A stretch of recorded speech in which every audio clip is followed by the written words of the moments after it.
The Day the Sun Went Blind by Millicent, illustrated by Phyllis Swislak. I tell this story in a whisper low, for I don't want the sun to know that I am repeating this hidden tale that would make her angry without fail. She does not like anyone to know that she might leave this earth below, for always she's known to give her light, with the only exception of evening or night. The sun is so free with her energy, more than a miracle to you and me. But to get on to her story without delay, I'll start from the beginning, if I may. In recent times, with the population growing, and factories, machines, and chemicals flowing, with cars and fumes, waste products increasing, the sun and her light became a bit ceasing.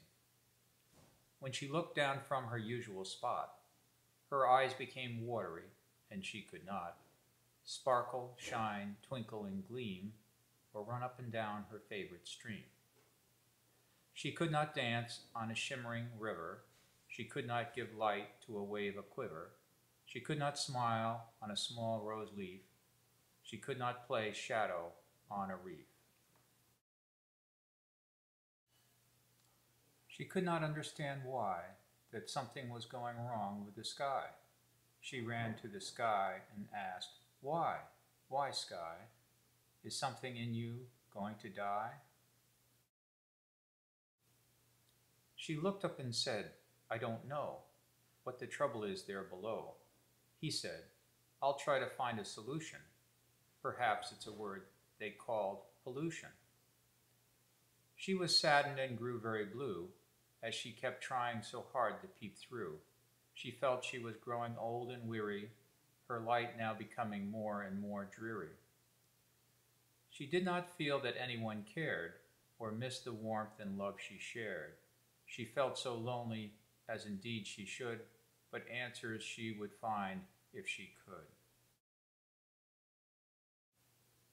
She said to wind, "Let's arrange a meeting to see what the future years will be greeting."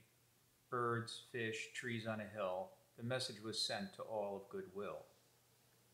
"Attention, meeting held at noon, for all those interested in sun and moon." To the sun's surprise, so many were there, it went to prove that they did care. The birds and plants and deer were around, the fish walked up out of the sound, the trees bowed silent hello, the noon sun shone a beam below.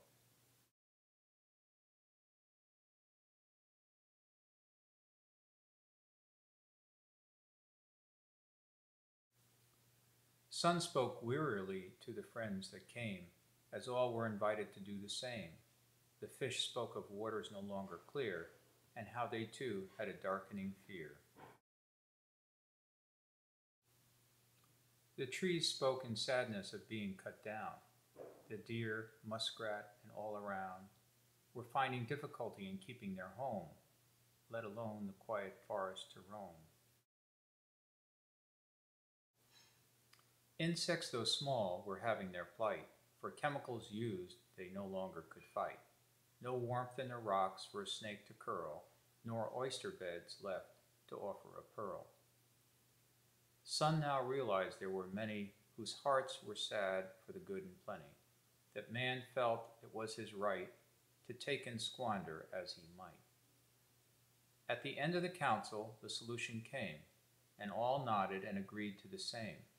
If they don't want us, we shall all go away, bit by bit, but without delay.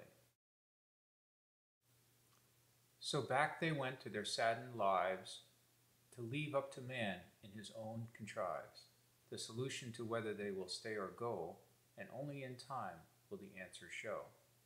So remember the secret, for they will not forget the conclusion they came to when they had met. It's up to you, so please don't fail. And always remember this little tale. It's up to you.